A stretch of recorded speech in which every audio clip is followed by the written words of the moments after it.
Spread across the central northern area of the known world is a sea of grass that is home to a people that, over centuries, have struck fear into their neighbours. Living almost their entire lives in the saddle, the people of the Ethengar Carnate are nomadic and tribal, moving with their herds and traditionally fighting with each other over which pastures are greenest. Except that is during periods when there is a great Khan, a ruler who unites the tribes and brings order to these extraordinary tough people. Now is such a time, for now the Ethengar Carnate is ruled by what its people call a Golden Khan, and the days when he may claim the lands under the great yurt of the sky are getting closer and closer. Hi, I'm BECMI Berserker and welcome back to my channel. It's time to explore the 12th of the Gazetteers that supported the known world, the BECMI Dungeons and Dragons campaign world. Today we'll be looking at Gaz12, the Golden Khan of Ethengar, a land inhabited by fearsome tribes based on the Mongol culture of Earth's medieval period. If you're new here, then welcome. This is where we explore the BECMI edition of Dungeons and Dragons, released between 1983 and 1986 in 5 boxed sets, and also as an amalgamated rulebook called the Rule Cyclopedia in 1991. If you wish to know more about BECMI, then please follow the link on the screen to my BECMI playlist. Gaz12, the Golden Khan of Ethengar, was written by Jim Bambra and published by TSR in 1989. Like all of the Gazetteers, it was a softcover product and continued a theme we've seen since Gaz7 of offering us 2 separate booklets, one specifically aimed at the players and one at the Dungeon Master. The player's booklet comprised of 32 pages and the Dungeon Master's booklet comprised of 64, making 96 pages in total. What's really interesting here is that, although this book is about the Ethengar Carnate, its title is more suited to being about an individual, specifically the Golden Khan of Ethengar.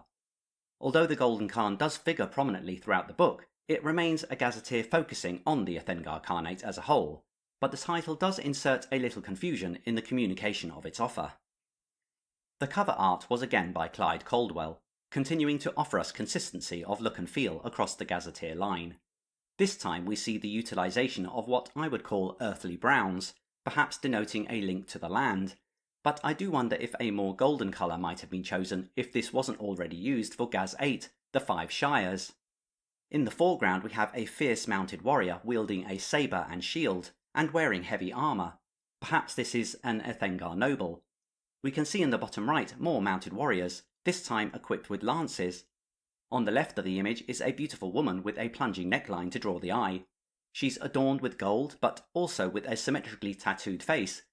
And in the top right of the image, we have what looks like a permanent crenellated structure of some kind, in what we on Earth might identify as a design related to East Asia. Although this image is succeeding at drawing me into wanting to learn more about the Ethengar people, my knowledge of the book's contents does give me pause to ask, where are the infamous bowmen? Or indeed, where is any reference here of the Ethengar skill at shooting from the saddle? A rider on a lighter horse and a composite bow might have been a better choice. Also, the presence of a permanent structure that looks like a castle is not really representative of a nomadic people, and might get some readers wondering where this structure is in the book, when, spoiler alert, it's not in there at all. Gaz12, the Golden Khan of Ethengar, included a removable 3-panel book cover that has been a feature intermittently across the Gazetteer suite. The centre panel contained what was a map of the Ethengar Carnate, in respect of which area each of its 8 tribes controls, so an excellent and efficient tool for communicating this information succinctly. For instance, we instantly understand that there are 8 tribes.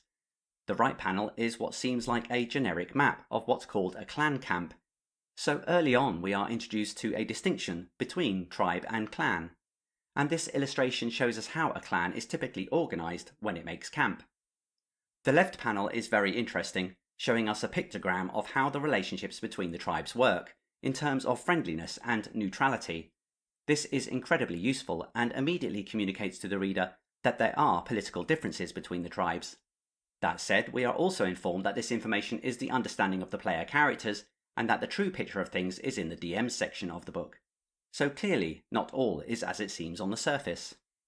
Turning over the right panel, we are greeted with the now familiar promotional panel we've seen since Gaz9, which is clearly an advertisement for the Gazetteer series, including a strapline, A World of Difference. I go into some detail about the placement and use of this panel in my video on Gaz9 if you want to check that out. But we can see quite clearly in the centre of this panel that there is a depiction of where all the nations of these gazetteers sit in relation to one another. What's interesting is that some of the issues I raised in my Gaz9 video, which were corrected in Gaz10, have reappeared, specifically the art for the Minrathrad Gills and the Orcs of Thar covers, which was corrected for Gaz10, but was incorrect again in Gaz11, and is still incorrect here, and this continues to demonstrate inconsistency in the line. What would be really useful to know is how this particular aspect of cover art editing was so inconsistent over what is now 4 issues of the Gazetteer series. That's not a criticism, I genuinely wish to understand. What I do know is that the editing team was incredibly stretched over this period, but if you have any information about this, then please let us know in the comments. Gaz12, the Golden Khan of Ethengar, was accompanied by an A1 sized colour map of the nation, detailing the scale as 8 miles per hex. And we can see here that, although it is a landlocked nation, it contains numerous rivers and also a road system, which seems to be served by what the key in the top right calls post houses, which are places for traveller safety and to obtain fresh horses for swift and continuous travel. The actual map is a little small when you consider how much of the A1 real estate it could have taken up, and it also suffers from the contrasting issues in relation to text against the background, which is common throughout the Gazetteer suite. Otherwise, the rest of the space has been used to communicate other information to us. Specifically, we have what the inside of an Ethengar yurt looks like, and if we zoom in, we can see that its accompanying text gives crucial information about its size, construction, and layout. I recommend pausing the video to really appreciate the level of detail offered here, which is reminiscent of the kind of information we used to find in National Geographic magazine, and a wonderful aid to Dungeon Masters who could use these paragraphs in describing what non-Ethengar might see when riding into a camp. The A1 map, although clearly it's not just a map, offered us more detail of this kind, which is actually quite fascinating. Starting here on the left, we have information on the types of arrows used by Ethengar archers. If we examine this more closely, we can see that each of the 4 arrows here relates to a specific tribe, but more than that, we can see that they have specific functions and uses. For instance, the Merkit heavy arrow is more effective against plate and chain armours. The whistling arrow of the Taijits is for signalling and communicating, and of course we have the obligatory flame arrow. Each of these descriptions is accompanied by text informing us about the impact on range when using either a long or short bow, which demonstrates some trade-offs when utilising this equipment. What's a little disappointing is that we don't seem to have any information about arrows relating to the other 4 tribes. To the right of this, we have intriguing information regarding humanoid arms and armour, which again you can spend a fair few minutes reading and digesting. What I think deserves extra credit here is the inclusion of tribal-specific references to these 4 humanoid races, specifically the Gostai goblins, the Tangut orcs, and the Hupluk ogres and hobgoblins. This is such a simple thing, but it goes such a long way. By giving humanoids an identity ensures that encounters with them will be unique. They're not just orcs and goblins, they're Gostai and Tangut. I wouldn't be surprised if Jim Bambra ported this approach from B10 Night's Dark Terror. The attention to detail here has his fingerprints all over it. Pause the video if you want to read it more thoroughly. The reverse of the A1 map also contains detail, this time of the setup of what's referred to as the Court of the Golden Khan. We are told in Gaz12 that this court moves between 3 separate locations over the course of a calendar year, and here we are given a map of 2 of these, at Barga and Chagon Na, each presented at a different scale. I think this is really useful information for players and dungeon masters not familiar with nomadic cultures, as they try to picture in their minds how such camps would be laid out. Clearly it would be to form some sort of tent city, and I don't think it's hard to imagine wandering the camp at Barga on a dark night, taking in the heady scents of roasting meats of slaughtered animals, mixed with the hum of manure from the living ones. All whilst the sounds of music emanate from a pavilion you've been told serves the strongest of fermented horse milk. Overall, the A1 map provided to us contains much more than just a map, and has us being informed about some of the culture of Ethengar, in that casual way in which we used to digest magazine articles. There are snippets of information here, and its density is cleverly communicated in a succinct and engaging manner. If I were to zoom in on the actual map of this A1 sheet, we can quickly determine which nations border with the Ethengar Carnate. Specifically, these are Rockholm, Vestland, the Helden Freeholds, the Principalities of Glantry, the Broken Lands, and the Republic of Darakin. If I switch over to the known world map from the expert rules, we can better see these neighbours and the length of border that is shared with the Carnate. Relations with most of these nations is tense, given the frequent aggression on the part of the Ethengars. However, the relationship with Rockholm is what might be termed as neutral, due to a mounted army being of little threat in the Dwarven Mountains, and besides both states share an enmity towards the Principalities of Glantry. The Kingdom of Westland is also on cordial terms with the Ethengar Carnate, due to its agreement to secure the overland trade route, which you can see here lined with post houses. Merchants gain full protection of the Golden Khan as long as they pay the toll for travelling along this route. All in all, we can see that the landscape of the Ethengar Carnate is conducive to a nomadic society based on the Mongols, with a few other bits for good measure. Okay, let's turn away from the A1 map for now and examine the booklets themselves. As already stated, Gaz12 was split into a player's guide and a dungeon master's guide. The player's guide, which is the image on the right here, contains the kind of information we have come to expect, such as what indigenous characters might know about the region, but also 5 pages on the lifestyle of the Ethengars, so that players may gain an understanding of the culture their characters are from. What I think is quite exciting is that from page 10 to about the end is entirely centred around the creation of Ethengar characters. I'll go into this in a bit more depth later in the video when I roll up an Ethengar, but in short, this contains a reframing of the existing human classes to better suit the culture, and also a new character class called the Shaman. The final page of the player's guide is the now familiar information on how to adapt your game to 2nd edition AD&D if you wanted to. The Dungeon Master's Guide begins with the usual history, geography and politics of the region. What's absent in terms of there being a chapter on it is any reference to the Carnate's economy, so that makes me wonder where information about this is going to turn up. The core of the booklet contains the bulk of information about how the nation functions, with a chapter being offered on the Horde or army of the steppes, as well as a reference to humanoid life in the Carnate and 6 pages being given over to something called the Spirit World, followed by a single page on Ethengar animals. The remaining chapters of the book are focused on campaigning and adventuring in the Ethengar Carnate, and it looks like characters could be spending some time serving the Golden Khan himself. So before I move through this Gazetteer, what are my first impressions?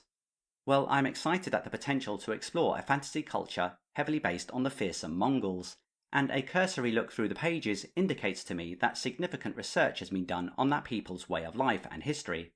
So that gives me some comfort that not only will I have a decent product to support my game, I'm going to learn something too. I'm also really encouraged by the amount of information on offer regarding character generation, which is all players need to integrate with the campaign setting effectively. So I have a positive feeling about this one, but let's not get ahead of ourselves. It's time to delve into the history of the Ethengar Carnate, BECMI Berserker style.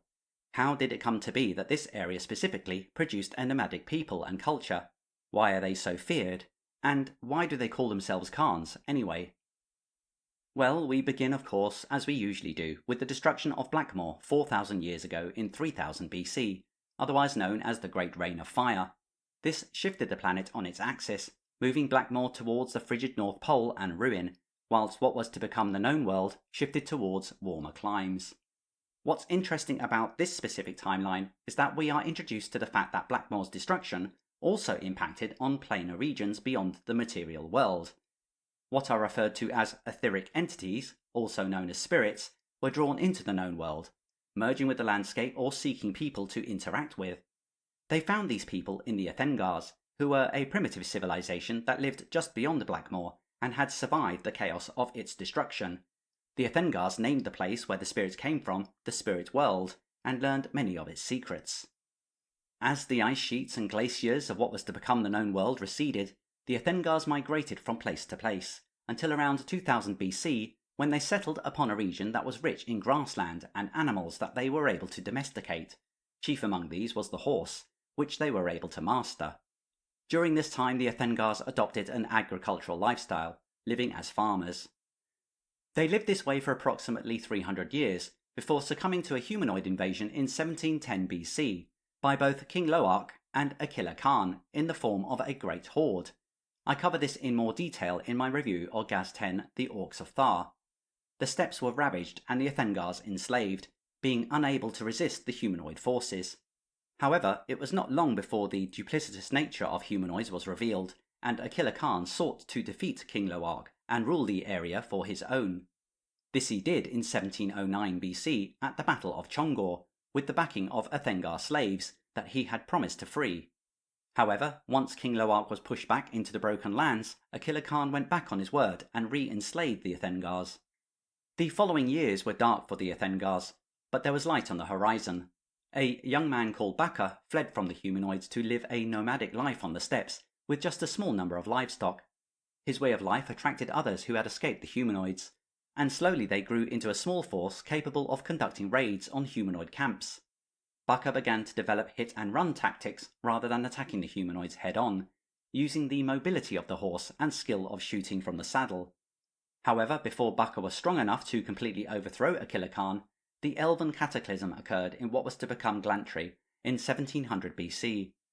This explosion caused widespread sickness and destruction, and on the steppes created a poisoned area called the Land of Black Sand. This resulted in gates to the spirit world and sphere of entropy to open up in that region. However, as creatures from the sphere of entropy became a menace, greater understanding of the spirit world, combined with the ability of Ethengar shamans to enter that world, helped hold the entropic beings at bay. Whilst all this was going on, Attila Khan's forces were severely weakened by the effects of the cataclysm, and many Ethengars fled to join with Baka.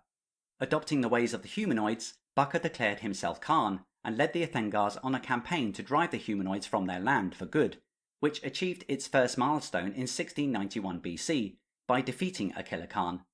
Baka continued to consolidate his military achievements, driving the humanoids fully out of the steppes until he was recognized as Khan of all the Ethengars in 1688 BC, adopting the humanoid title of Khan and taking it for his own. And so we learn how the Ethengars adopted the title of Khan. The Ethengar way of life was changed forever. No longer a nation of farmers, they were the Ethengar Carnate, a nomadic people, living off the land still but moving with their herds, the philosophy being that a mobile people is harder to conquer. However, the Ethengars learned the way of the humanoids too well. Some young tribal Khans, those who ruled areas of land but still ceded leadership to Baka as the Great Khan, grew envious of the grasslands that Baka owned. They plotted to overthrow him, and in 1681 BC poisoned him to death. After Baka was buried at the World Mountain in the centre of the Land of Black Sand, no agreement could be had on who should rule, and so the Ethengars set about killing each other for supremacy. This period is called the War of Succession, which lasted around 20 years and resulted in no one tribe being strong enough to rule over the others. The Ethengars fell into a period of disparate clans, with far too much grassland for people to fight over, due to the violent decline in population. But of course, times change, and in 1485 BC there was a new Great Khan called Chibai Khan. Chibai ruled as Great Khan for a respectable 35 years before he was eventually killed, which threw the land into a second war of succession, where Great Khans rose and fell quickly, none of which have names that are remembered. And so it was like this for almost 1500 years, where what was potentially a land that was capable of supporting a more joined-up culture was divided along tribal lands. The timeline jumps quite a bit to the next key event, which was the driving of the Makistan clan from the Ethengar Khanate by one called Muhali Khan, which ties off this loose end from Gaz12, the Emirates of Ilarum, since the Makistani ended up in the Ust-Urt valley of that region. What isn't clear is whether Muhali was a Great Khan or a tribal Khan. I'll get into the distinctions in a bit more detail later. The next key event relates to what I will call the Glantry campaign, where the Ethengars tried to expand into that land. This began in 585 AC, with an attack on the Glantry Flamish, but the Ethengars were repelled. A greater invasion attempt took place 60 years later, led by what's referred to as a Great Khan, but no name is provided. However, this was halted at the Battle of Skullhorn Pass in 645 AC. What isn't referred to in the Ethengar timeline, but is recorded in Gaz3, the Principalities of Glantry, is that the Glantry Flamish attempted to counter-invade Ethengar in 662 AC, but their expeditionary force was completely massacred on the steppes. This brought an end to the Glantry campaign, but tensions between the two nations have never got close to being cordial, with each keeping a watchful eye on the border. In 919 AC, a Great Khan called Toktai Khan led his horde to attack the city of Hayavik in the Helden Freeholds, but was unsuccessful at capturing it. He returned to besiege it in 926 AC, but was killed in the fighting, and so the Horde withdrew. The loss of a great Khan sent the Ethengars into a further war of succession, which I've labelled here as the third war of such kind, but in reality I don't really know, given the information around Great Khans over the last 2,500 years of this timeline is a bit sketchy. In 984 AC, we're told that a young man called Mongol Khan united the clans of the Merkit tribe, taking back his birthright that had been stolen by his uncle, an ambitious man called Attikai. This is significant because it is Mongol who becomes the Golden Khan. Mongol did offer Attikai mercy if he would serve him, but Attikai refused and was executed in the Ethengar way, strangulation by bowstring. Over the course of the next decade or more, Mongol led a bloody campaign for supremacy against the other tribes, until eventually in 996 AC no one had the power or temerity to face up to him, and so Mongol Khan was named Khan of Khans and referred to as the Golden Khan, due to the golden silks he likes to wear, as well as his gold-coloured lamella armour. Today it is 1000 AC. Mongol is using knowledge gained from his adventuring exploits around the world before he began his bloody campaign to modernise the nation he now rules. This is causing friction among the tribes, who see his actions as going against tradition and the old ways. Despite this, Mongol has expansionist ambitions and is probing the strength of his neighbours' borders. Diplomats around the world think it's only a matter of time before the Golden Horde rides to battle once again. This timeline does a fairly good job at trying to insert a Mongol-type culture into a magical D&D setting, its development being a response to humanoid invasion and a need to be mobile and adaptable. So we gain some sense of why agriculture is not a key industry here. But there are also some minor discrepancies in the timeline relating to King Loarc's invasion when referring back to Gaz10, but this is only off by a year or so, and there was that omission regarding the Glantry invasion of the steppes in 662 AC. What I find disappointing though is how the text supporting this timeline and history of the Carnate just petered out at around the death of Baka and the First War of Succession. Nearly everything after that is packed into a bulleted timeline that accompanies the supportive text.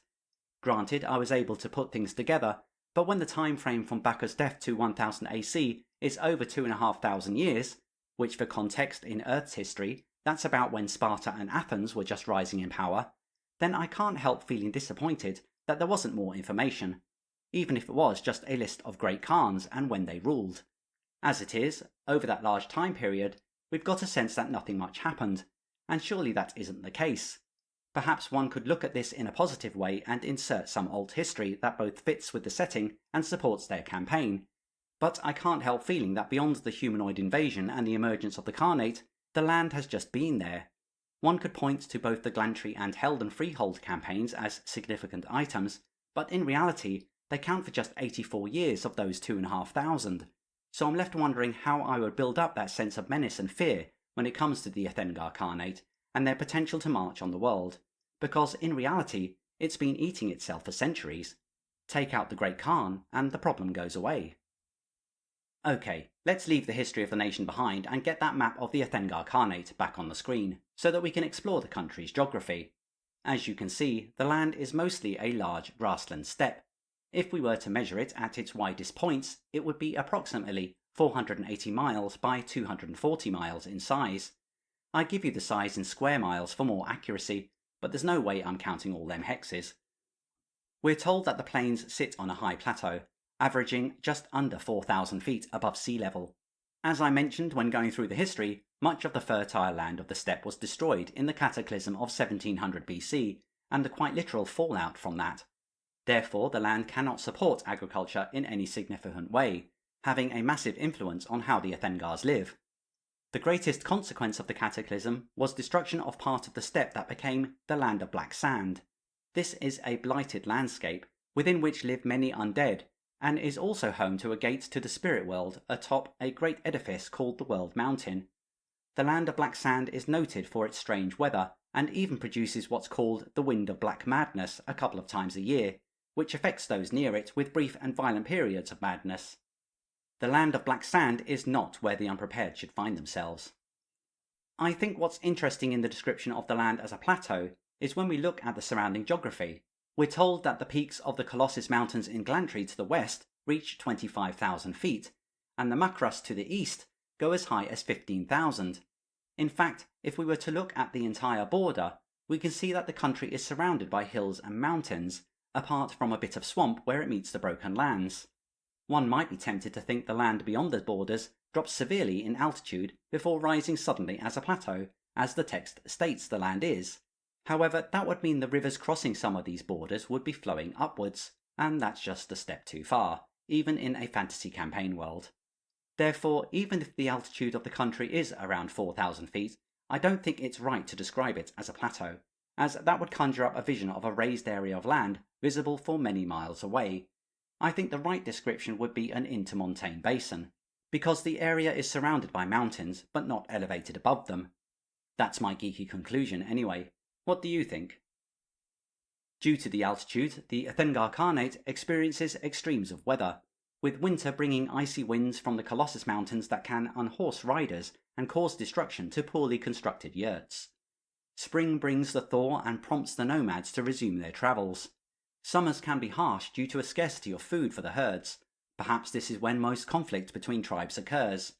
Autumn brings some relief, but it is a busy time when the clans within each tribe work together to prepare for winter camp.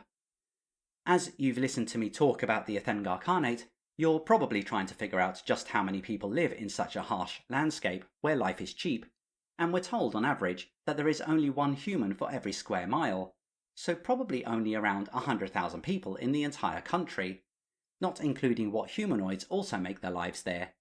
So part of me does struggle with the concept that the world trembles at the potential for the Ethengar to conquer everyone, given not all this number would make up the fighting force. I'll get more into this when we take a look at what makes up the Golden Horde.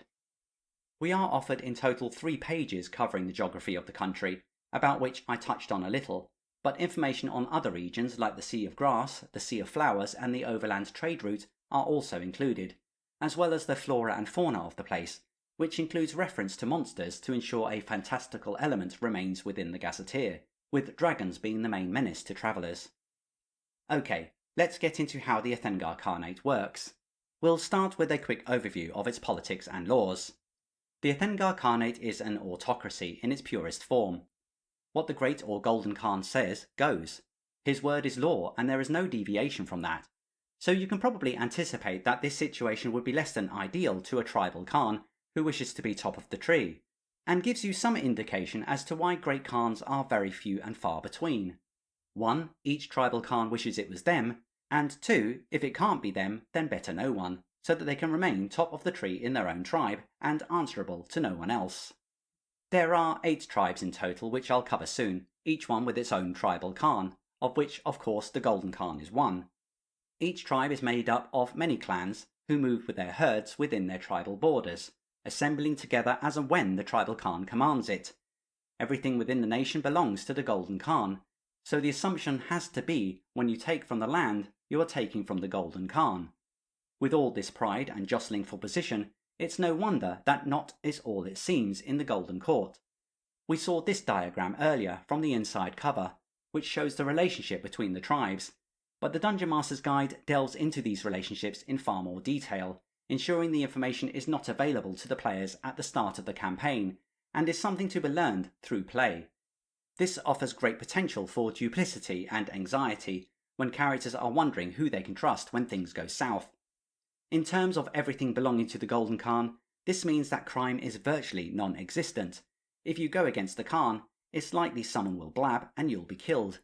There's no need for written laws when things are as simple as that. And given that nomadic people can only have what they can carry anyway, ownership of anything needs to have a real and practical use, so the stealing of baubles is seen as useless. Turning to how the hierarchy of the nation is set up, at the top we have of course the Golden Khan, or Moghlai Khan, who is the leader of the Murkit tribe, and is in effect the supreme commander of the nation, having won that right through military force. As you might have recognised from the repeated wars of succession whenever a Great Khan died, there are no successful dynasties when it comes to the title of Great Khan, so when one does die, it's likely his children will be summarily killed to shut down any potential for revenge before the land plunges into chaos once more. Moghlai has named his son Mangai as his heir, but whether this actually happens remains to be seen.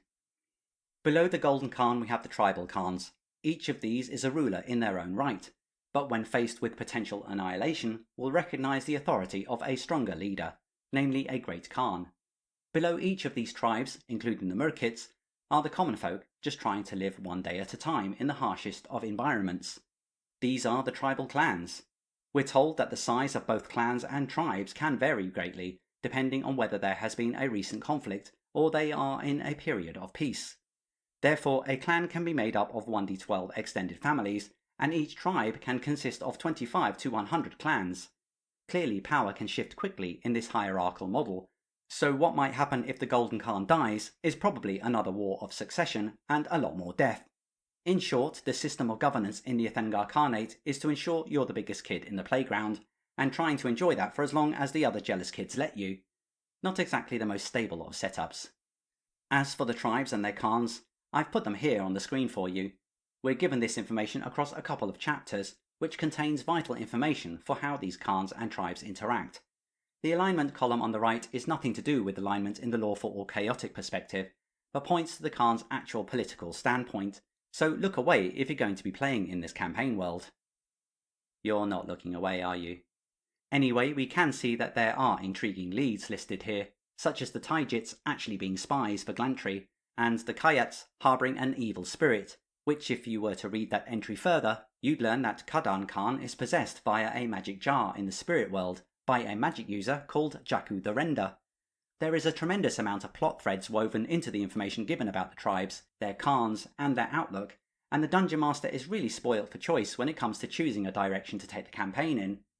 As a side note, many of these tribe names have been tweaked a little from real-world equivalences in the Mongol Empire, so Bambra was clearly trying to get as close to Mongol nomenclature without directly copying it. In terms of where the Golden Khan rules his nation from, we are given 6 pages on what's called the Golden Court. This is, in effect, a nomadic settlement that follows the Khan as he moves around the land once a season, and it is his home. The Golden Court is made up of yurts and carts and animal compounds, much in the same way as common clans, but at a much grander scale, although its size changes with people's comings and goings. Always accompanying the Golden Court is the Keshak, the personal bodyguard of the Golden Khan, comprising of 1,000 troops, so that he is well protected. Over the course of the year, the Golden Court travels from Barga, where it has spent the winter, to Xantha and a pleasant spring in the Sea of Flowers. After a couple of months there, the court then travels to Chagon Na, to enjoy the best weather and hunting the land can offer, before returning to Xantha in the autumn and then back to Barga in the winter. As you can see, this entire route is within the Murkits tribal region, ensuring safety for Moglai Khan. Of course, the Golden Khan cannot have any old yurt to stay in, so he has what's called the Reed Palace, transported to each of these sites, which is basically a portable building made out of gilded reeds, silk cords, and a lot of nails. This building is where the Golden Khan, his family, and most of his trusted advisors live. Day-to-day business is conducted in pavilions elsewhere in the compound. As a backdrop in a Dungeons and Dragons role-playing game, I think the Golden Court has a lot to offer.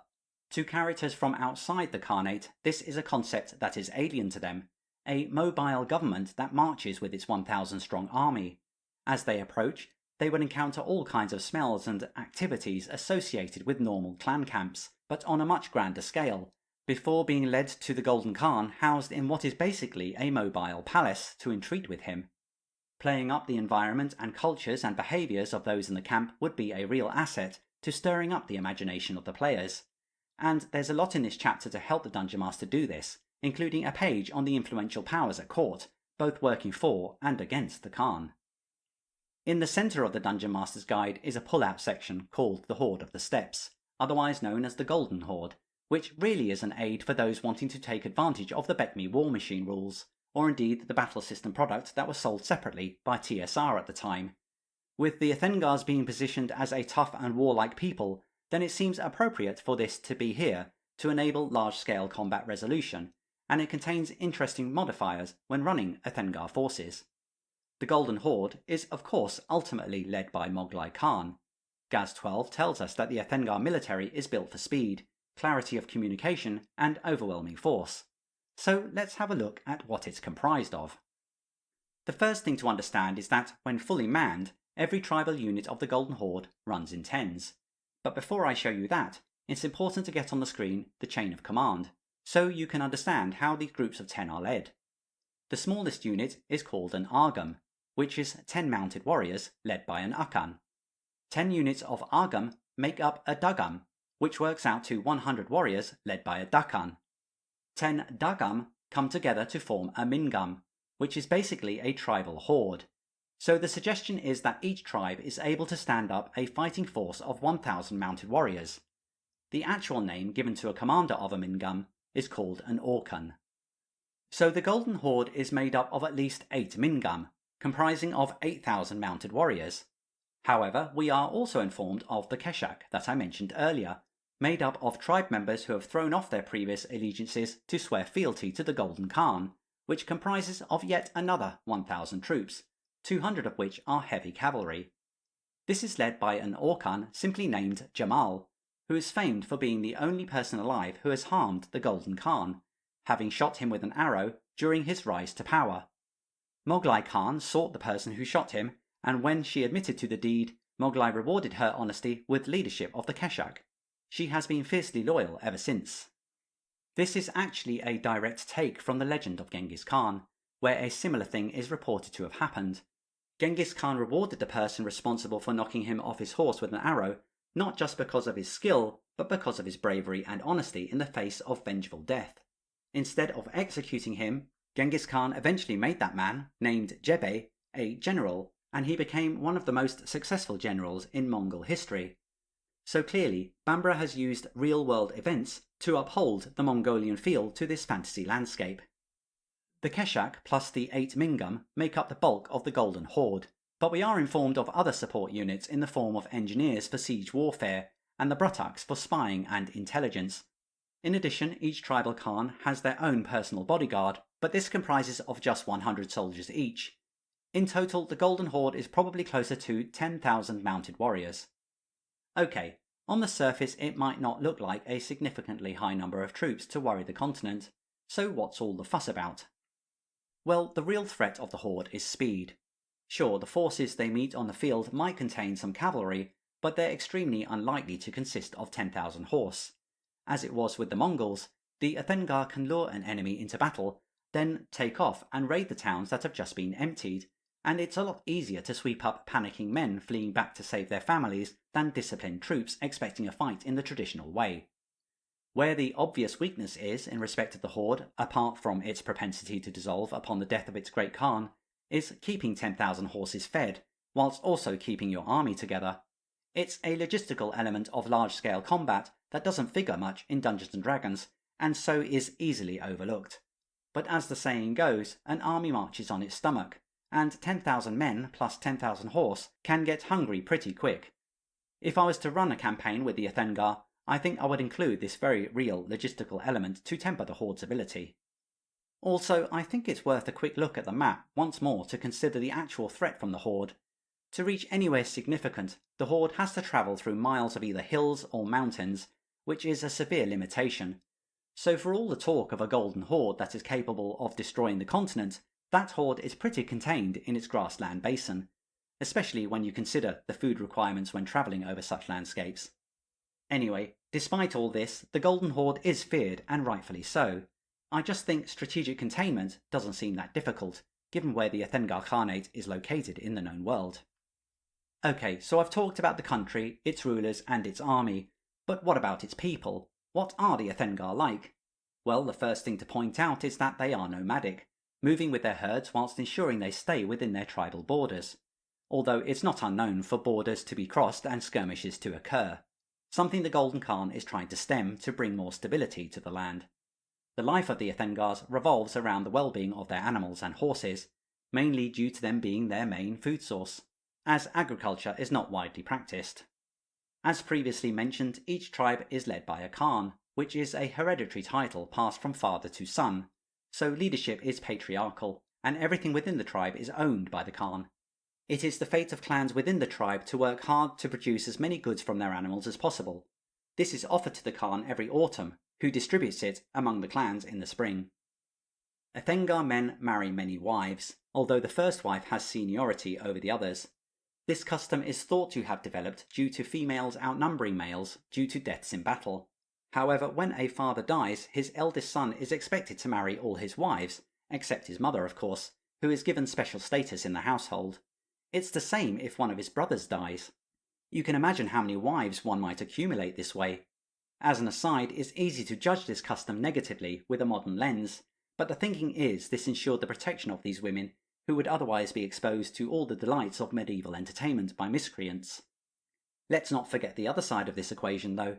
Having many wives meant the husband was responsible for their welfare. This meant ensuring he could feed and clothe them all. So this custom also ensured that the men had to work hard just to maintain the status quo. Despite all this, though, fighting or magic-using women are not uncommon amongst the Ethengars, and the text doesn't state that marriage is incumbent or expected for a woman. In fact, given what I just covered, it seems very much more incumbent on men. I didn't mention children in all of that because the Ethengars have a rather harsh approach to child rearing. In practice, they are usually fed the scraps from the table and kept at a distance. Many die in this harsh and cold domestic environment, but the Ethengars believe in survival of the fittest, and if a child comes through such hardship, then they can come through anything. I can just imagine a scene where non-indigenous characters are visiting a yurt and watch as an uncaring clan head throws a few bones at some feral children in the corner, where terrible fighting over a tiny morsel of food ensues. As someone who's seen children fight like this over food, this is truly horrific, as children that young are desperate and usually haven't learnt the concept of mercy. Anyway, let me pull back my mind from that particular memory and turn to leisure. The Ethengars love their sports, particularly wrestling, archery and polo, and much pleasure is also taken in hunting. Overall, the Ethengar are an extremely tough people made by the environment almost as much as they have shaped it. They're incredibly suspicious of strangers, and even after reading through all this Gazetteer, I can't tell whether or not they value honour or fairness. If I was to sum them up, I would say they do what they can to get by. Life is hard, and when it comes down to having to risk your life grazing on someone else's field or else your sheep will die, well, you're going to do it. And if you get caught, well, you're prepared to kill anyone who tries to stop you. Fairness is for the weak. Life for most of the Ethengars is really on the edge, and I think Dungeons and Dragons campaigns exploring the region should really take advantage of this. The culture of the Ethengars has, of course, shaped its mythology. The Ethengar religious worldview is deeply embedded in the material and cultural realities of nomadic life. It's not abstract theology, but a cosmology shaped by lived experience, metaphorically and literally expressed through the concept of the world yurt, a model that frames the world as a vast, enclosed structure akin to the yurts of the steppes. The world yurt is a literal cosmological model. The sky is its roof, stars are its holes in the dome, and natural phenomena like rain, clouds and wind are explained through analogies of life inside a yurt. What's important for visitors to realise is that this framework is not allegorical, it is treated as a fundamental truth. The Ethengars also believe that the spirit world lies beyond the world yurt. It is described as a realm of winter snow and mist, inhabited by spirits with varied dispositions. Some spirits also dwell within the world yurt, serving the immortals, acting independently, or just incorporating themselves into the landscape. Ever heard someone refer to the spirit of the lake or the spirit of the forest? That's the kind of thing this means. As for who the immortals that the Ethengars worship are, these include Yamuga the Yurt Dweller, who embodies renewal and continuity. She governs birth, seasonal regeneration, and the growth of living things. Her presence is intrinsic in nature, and she ensures the cyclical persistence of life. Then there is Tubak the Lawgiver, who represents order and regulation. He controls celestial cycles of the sun and moon, seasonal transitions, and the structural integrity of the heavens. His actions are likened to practical tasks, such as airing out a yurt to maintain balance. Finally, there is Kretia, Lord of Chaos, who personifies mischief and disruption. His influence manifests in unpredictable weather, disease, and misfortune. Though destructive, his role is acknowledged as necessary to prevent stagnation and to challenge complacency. The Ethengars do not elevate any of these mortals above the other, and they are aware of what immortals are worshipped elsewhere in the known world, but what they reject is exclusivist doctrines, such as those of the Ilari.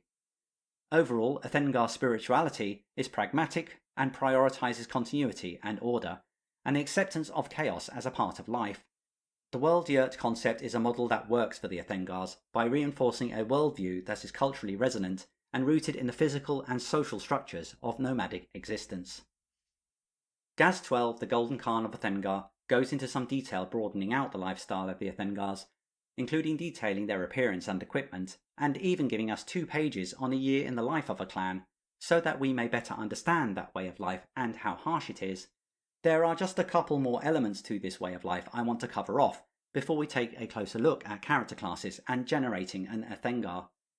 Near the beginning of this video, I mentioned how this Gazetteer doesn't have a chapter focusing on its economy, but it would be easy to guess that this would consist of animal-based products.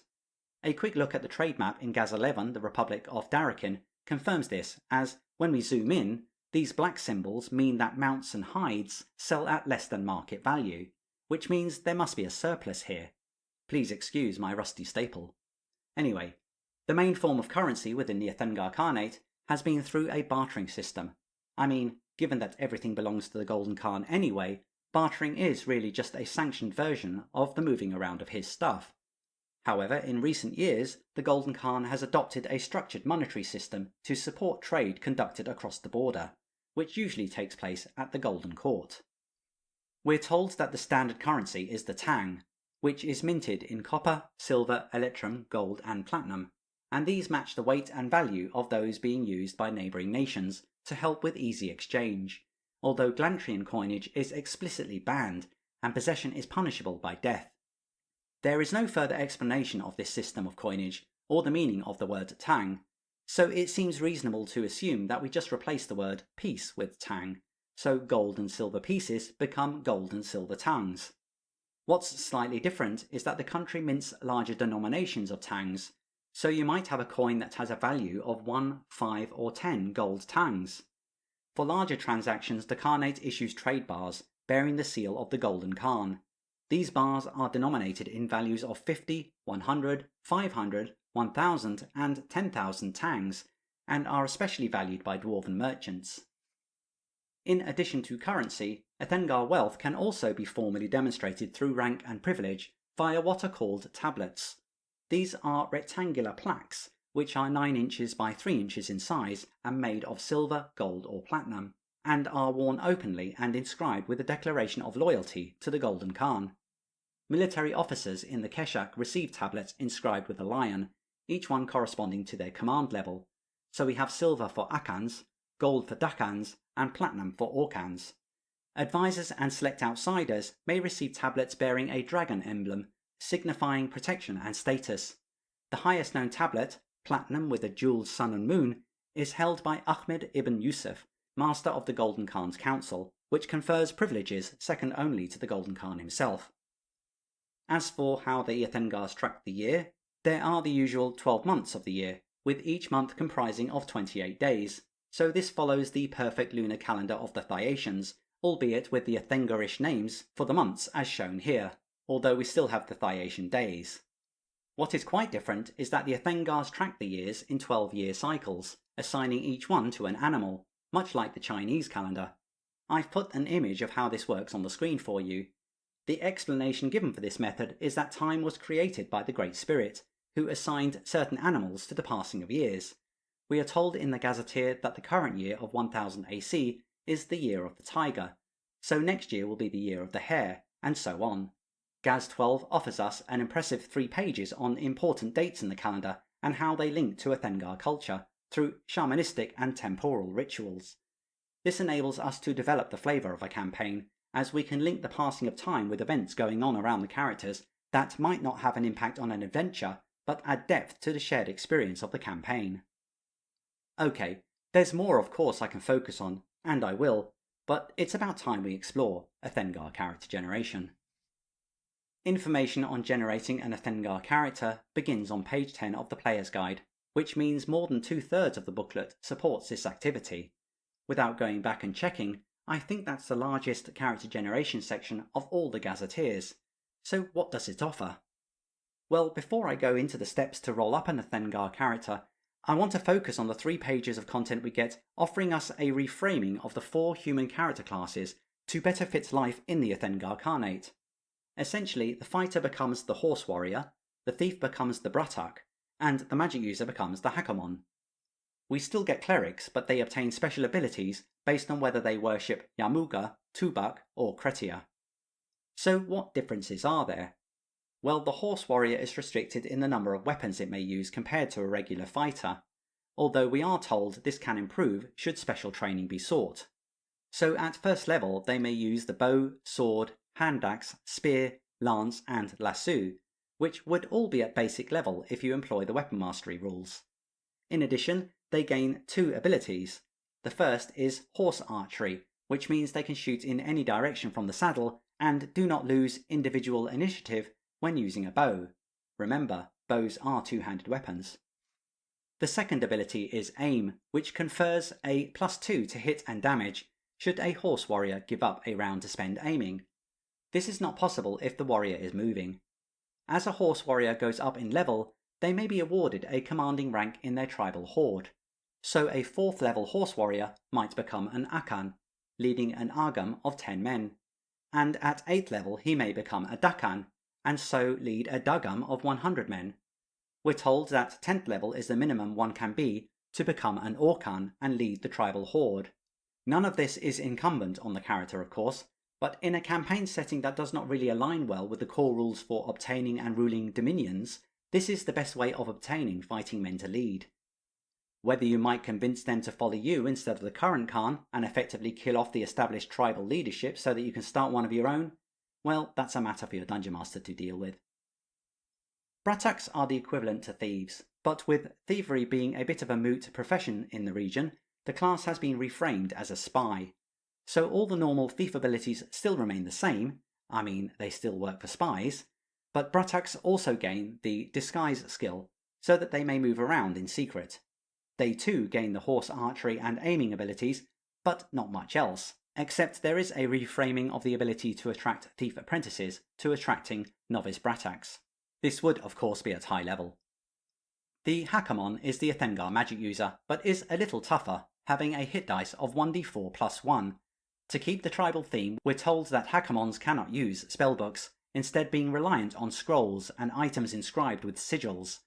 A Hackamon needs only to spend a brief time looking at these sigils to memorize his spells, after meditating for an hour. I really like this idea, as I can imagine these sigils being carved into all kinds of macabre things. Playing a Hackamon takes on quite a different angle to a regular magic user, in that at first level they gain what's called a taboo. Recommendations include being forbidden to eat meat or forbidden to cut one's hair, but if you have the imagination, you could take this in any direction, like being forbidden to bathe or forbidden to look into the eyes of members of the opposite sex.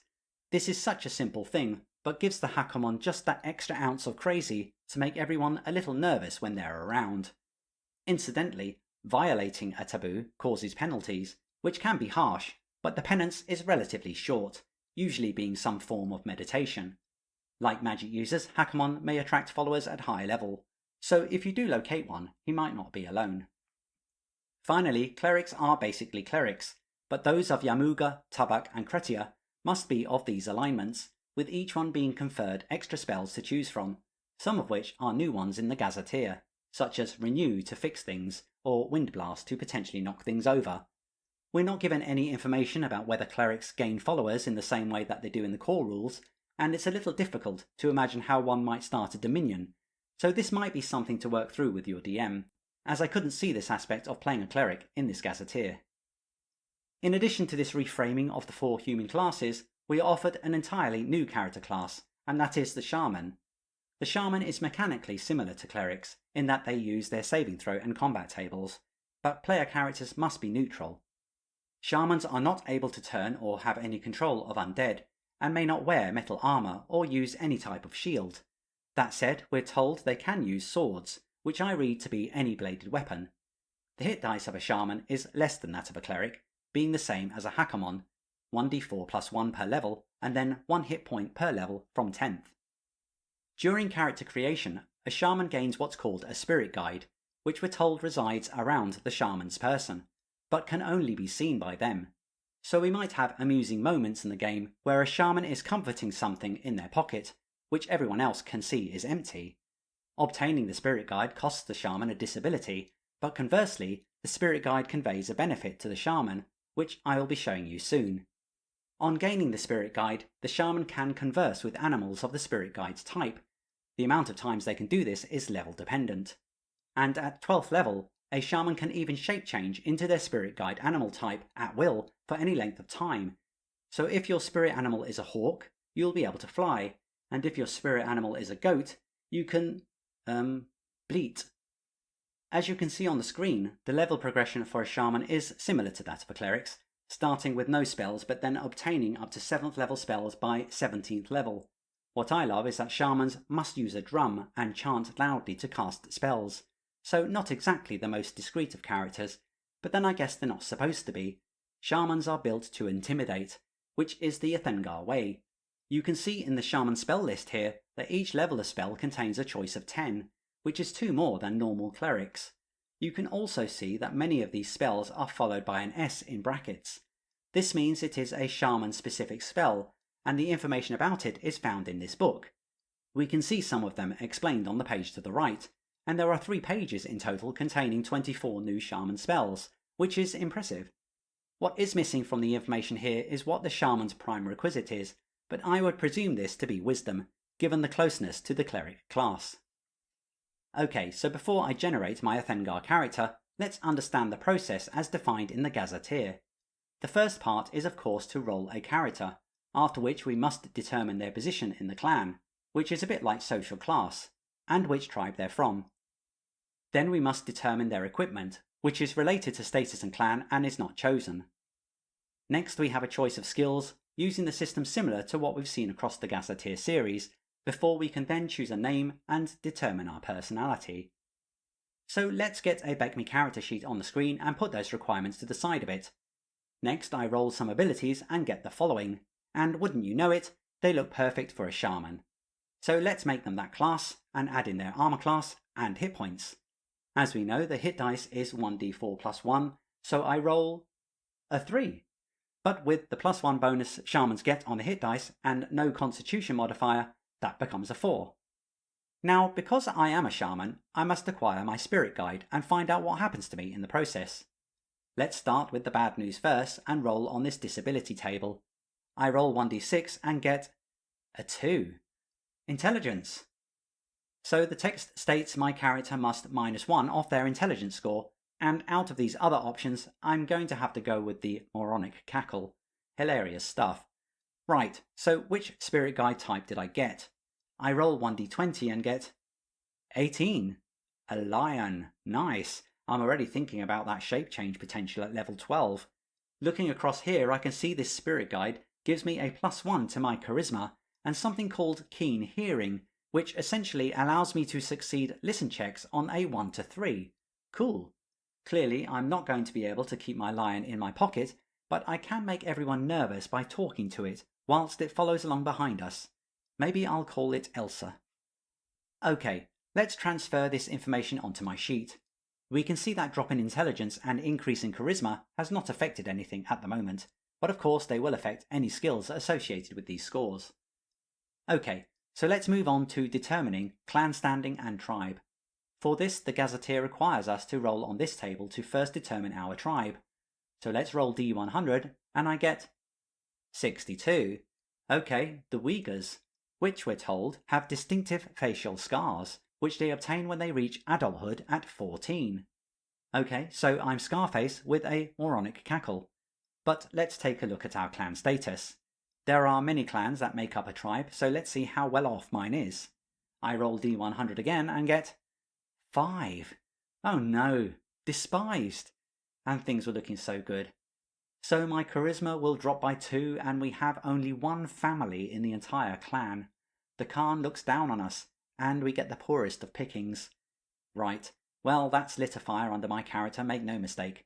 Let's move on before the Khan hears of my ambitions. We are informed at this point to choose a name of our clan leader from a list of names, but I don't want to show you that before I get to my own name, so I'm going to select one. Cassar. So I am of Clan Cassar of the Uyghur. So on returning to my character sheet, I can add the facial scars and also take off that 2 from my charisma, which has now also reduced my modifier to 0. Oh well.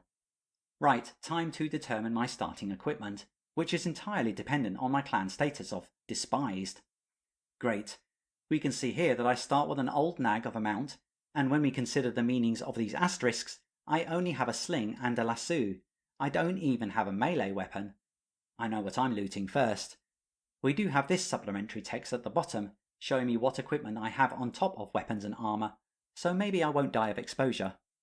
I don't have any space on my sheet here to record my equipment, but hopefully you can assume I've done it. So now it's time to turn to skills, which if you're familiar with the skill system, gives starting characters 4 skills plus bonus skills, numbering their intelligence modifier. So a first level character can start with a total of 7 skills.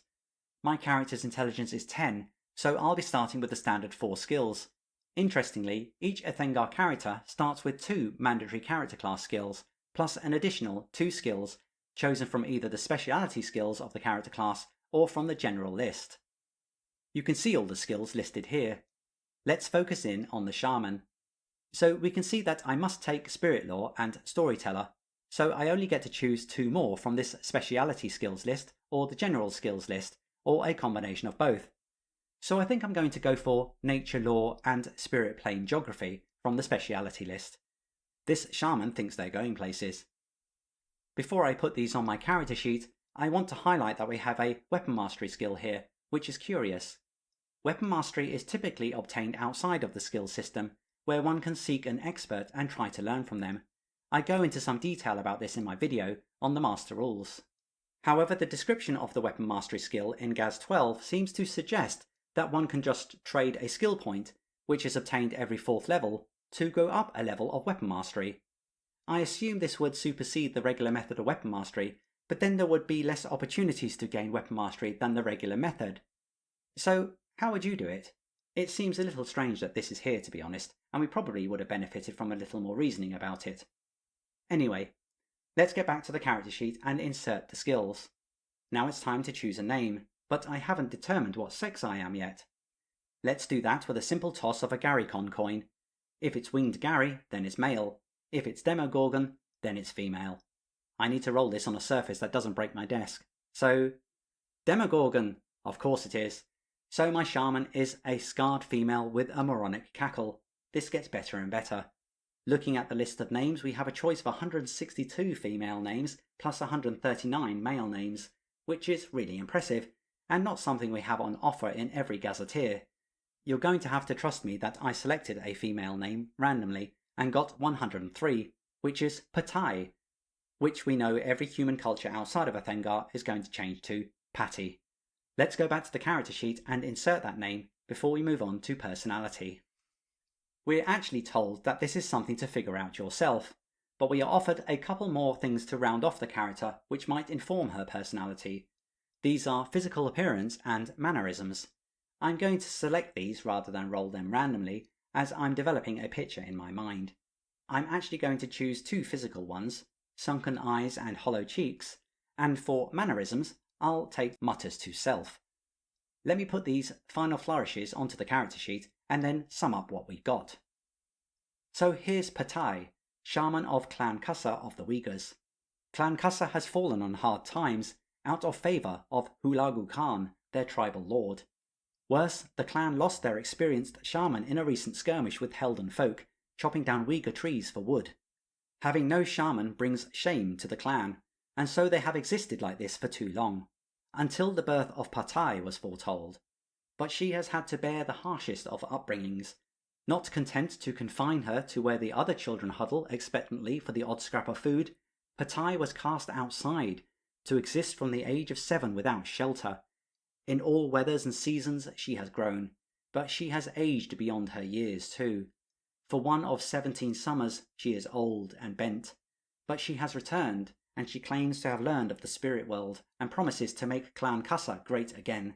But what she does not tell is that she wishes to plunge a dagger into the clan head's heart, that she wishes to lead, and that she wishes to draw men to her banner and make her Golden Khan proud. The Uyghur are lost. it's time to ride with the Golden Horde and rule the world yurt once and for all. Fantastic. I love how the whole system of character generation can create something like this. This is a great offer of character generation that is similar to the level of what was offered in Gaz7 the Northern Reaches and Gaz10 the Orcs of Thar. There's so much to stimulate your imagination here, and I could really sense my Shaman coming to life even before I knew which gender they were.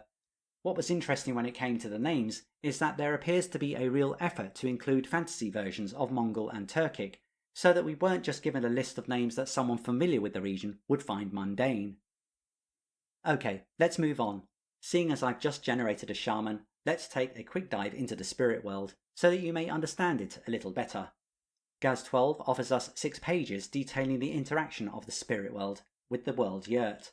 We get some brief history of how this interaction occurred, which I touched on in the history timeline, but we also get information on how to get there and what to expect, as well as what happens if shamans summon spirits from the spirit world. In terms of types of spirits that exist, we're told they come in many forms, but the most common are animal spirits and their powerful immortal spirit lords. Then there are the evil spirits, who we are told are not undead but may appear so, or they may appear as humanoids when trying to deceive victims. Nature spirits inhabit the inanimate objects they have merged with, which is why you might hear of things like river spirits or tree spirits, but they can manifest as Ethengars when needed. I like the idea of the nature spirit the most, as I think so many adventures can be built around them, like reasons why the animals won't eat, or why fish always die in one part of a river. Finally, there are the undead spirits, which we're told are the same as the spirits described in the companion rules, so the Druge, Odic, and the Revenant. These are the only spirits that may be turned by a cleric. Gaz12 offers us information for how to run these beings, but there's plenty of room for dungeon masters to make them as mysterious as needed. I would also play up the strangeness and importance of the spirit world, whilst always leaving the possibility of gaining more knowledge about it behind the curtain. Knowing too much about this place would remove its menacing nature, and I think most campaigns benefit from the players not able to know all things, meaning they're always left wondering, even many years after a campaign has ended. Okay, so we're nearing the end, and I've not touched on the humanoids of the Ethengar Carnate as yet. As the history timeline hinted at, the humanoids were largely driven out of the steppes thousands of years ago, but they still have a meagre presence there.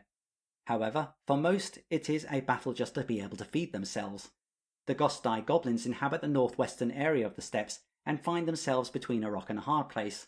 The Ethengars are slowly killing them off to extinction, while the Glantrians stop any form of incursion in that direction. The future is bleak for the Gostai, but there might be a nice hook in there somewhere for a humanoid campaign using Gaz10.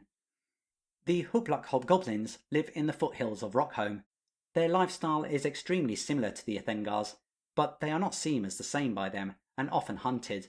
This is forcing the Hupluk to either join with the hobgoblins of the Broken Lands or formally offer their fighting services to the Golden Khan. Neither offers anything like enough security. The Tungut Orcs exist in tunnels bordering on the Broken Lands and are perhaps the biggest menace to the steppes. Their numbers include 40 trolls, which can cause any settlement a fair bit of wreckage, and they are in fact allied with Yellow Orcia in the Broken Lands. Their tunnels are currently undetected, but clearly there is a nice adventure seed here. And finally we have the Sliktor Orcs, who are starving on the edge of the Land of Black Sand, within a cave system there. Without any prospect of support from other humanoids, they are slowly building their resolve to fight. It's either a dishonourable death by starvation, or an honourable death on the battlefield. Clearly this information has more room for fleshing out these humanoids and their motives and aims, but remember that we also have the illustrations on the A1 map to demonstrate how they might be dressed and armed, so one could develop a strong cultural angle to them if required. I think what's good is that this chapter is here at all, as it offers the Dungeon Master another angle to consider when everything Ethengar gets a bit tiring. The final 20 pages of the Dungeon Master's Guide is made up of chapters to inspire the Dungeon Master in running a game in this region. We have Campaigning in the Ethengar Carnate, which touches on ideas for marching the Golden Horde on the world, or consolidating Moglai Khan's position, or even having to deal with a humanoid incursion from the Broken Lands. There are many more scenario types in here, too many to mention, but a Dungeon Master cannot help but be inspired to put everything we've covered up to now to good use. As well as some standalone adventures, we even have a mini-campaign offered to us called in the service of the Golden Khan, which sets the characters up to be agents of Moghlai Khan, trying to push ahead with his plans and dealing with Ethengar transgressors vying for power, or even negotiating with humanoid tribes. There's plenty of opportunity here to get into the Golden Khan's good books, or not, it's up to you. Ultimately, if you were to use this Gazetteer and nothing else, you could run a campaign in the Ethengar Carnate for many months, or even years, as the slow build of political intrigue conspires to either drive the country to greatness or to implode on itself, all within a backdrop of a precarious spirit world from which dark forces work. But I don't really have time to play right now, because it's time to close the book on Gaz12, the Golden Khan of Ethengar, so what do I think? Well, my first impressions were positive, and I haven't been disappointed. This is a campaign setting that is well researched about a way of life and battle that has fascinated us since Genghis Khan built his empire. The Golden Khan of Ethengar faithfully builds us a parallel fantasy setting that not only allows us to play the game we love, but informs us of a very different way of life and a different outlook, so that we may respectfully adopt it, in our minds at least. What wasn't lost on me was how dense the text was in this particular Gazetteer, with very little artwork due to having to get so much information in, much of which I haven't even touched on, such as the 10,000 Fists of Khan, a subversive spy network made up of Brataks and clerics sent into Glantry to radicalise and upset things. There are so many moving parts to this campaign setting, and its usefulness speaks for itself, and the clever way it sets up some of the key NPCs is also noteworthy, especially the framing of Ahmed ibn Yusuf, master of the Golden Khan's council, which perhaps asks uncomfortable questions of our Western perception of dark and brooding goateed Eastern figures. There are a few negative things I pointed out in this video, the first relating to perhaps an incorrect brief in respect of Caldwell's artwork, and the way the history chapter fell away, but I was still able to pick up the salient points. I think the biggest hurdle in my mind when it comes to running a campaign based on the Golden Horde attempting to take over the known world is that the geography is completely different to what the Mongols faced. The Ethengar Carnate is effectively sitting in a bowl surrounded for the most part by mountains, so pretty contained. However, I know this doesn't count for much in most fantasy wargames, and that's fine, I'm just being a bit of a pedant about it. When I saw Jim Bambra's name on this product, I predicted good things, especially after his work in Night's Dark Terror, and I haven't been disappointed. The focus on culture is very strong, and although Gaz12, the Golden Khan of Ethengar, is named for a person, the product focuses on the land and its people, and is right up there with the best of the Gazetteer line, and I strongly advise that you find yourself a copy. And that brings me to the end of yet another Gazetteer review. Thank you so much for spending your time with me and watching this video. Please like and subscribe if you think I deserve your future attention as I continue my trip through the Gazetteers. If you enjoyed this video and wish to say thank you and support my channel further, then please consider buying me a coffee, link on the screen and in the description. Otherwise, I'm BECMI Berserker. Keep making your saving throws, and I hope to see you back here soon.